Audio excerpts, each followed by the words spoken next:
Защищая природу, мы защищаем самих себя, наше будущее и наследие. Вопросы экологии не просто важны, не боясь громких слов, можно сказать, что в некотором роде первостепенны. Нехватка природных ресурсов провоцирует экономические кризисы, войны, эпидемии. Даже небольшие изменения в экосистеме могут привести к необратимым последствиям. Важности заботы об окружающей среде был посвящен экофестиваль, открывшийся на площадке Руин-бара в Сухуме. Изначально он планировался как исключительно экологический кинофестиваль. Мы объявили о начале конкурса, собирали работы молодых режиссеров из Абхазии, и мы хотели, чтобы они снимали о проблемах экологических именно Абхазии. Вот. Но в дальнейшем мы решили не ограничиться лишь киноработами, а расширить наш фестиваль. От эко-маркета с продукцией местных ремесленников, в котором можно было приобрести натуральную косметику, текстиль для дома, керамику и многое другое, до лекций на тему сортировки и переработки вторсырья в Абхазии и интересных мастер-классов. Программа экофестиваля получилась не только увлекательной, но и по-настоящему познавательной. Под открытым летним небом также была развернута небольшая книжная ярмарка. К нам принесли очень много книг на переработку, и нам пришла гениальная идея устроить из этого книжную ярмарку.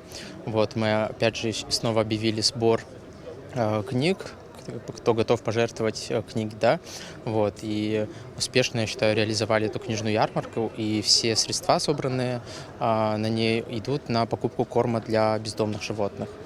Самой, пожалуй, запоминающейся частью фестиваля стал показ фильмов авторства молодых абхазских режиссеров. Гости экофестиваля посмотрели работу журналиста Налы Мукба, документальный фильм «Цена воды», художественный фильм «Двуличие» режиссера Валерии Лакербая, фильм «Полиэтилен» Александры Авицба, документальную ленту Давида Чакаберия «Последний город страны», а также видеоматериалы авторства Арутана Читанава, Сандро Аблотия и Елизаветы Франкопула. На фестивале состоялась и премьера документального фильма, в работе над которым приняло участие абхазское телевидение. Фильм «Мусор» Инессы Лакоя впервые был представлен публике.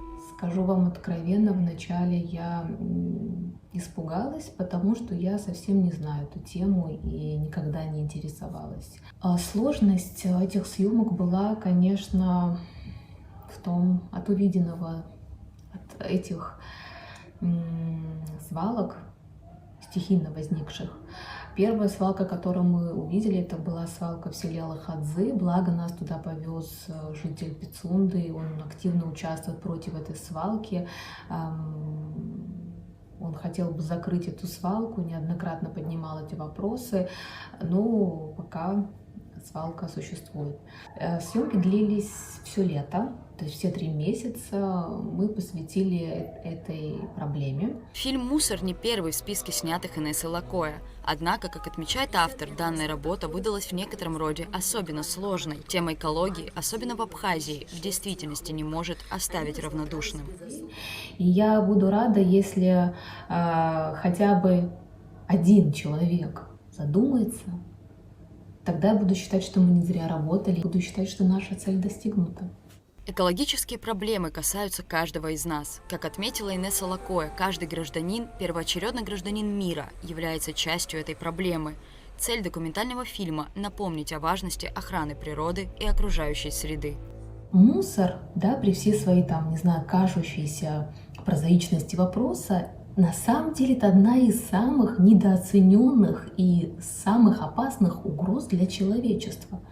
В фильме мы брали интервью у Олега Барцица, он говорит, что это проблема номер 1. Он поставил эту проблему с проблемой национальной безопасности, и я с ним полностью согласна. Станет вопрос о том, безопасно ли жить на нашей земле, безопасен ли дом, который мы оставим своим детям, внукам, правнукам. В фильме приняли участие самые разные эксперты, от директора Института экологии Романа Тбар до кандидата биологических наук Ларисы Ахуба. Многие неравнодушные люди поучаствовали в создании этого фильма.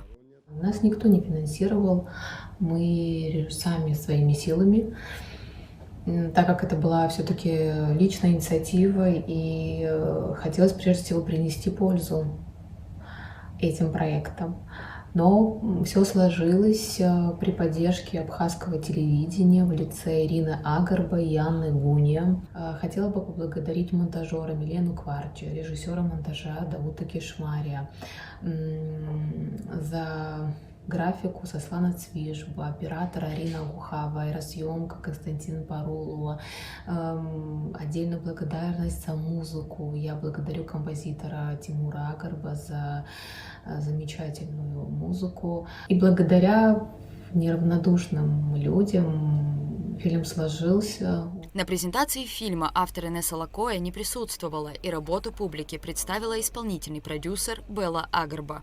Это достаточно был сложный съемочный процесс для нас всех, для всей нашей большой съемочной группы. И я считаю, что, как мне кажется, что мы попытались и сумели, наверное, немножко донести до всех зрителей, до жителей нашей страны, насколько эта проблема экологии, проблема мусора, она является актуальной.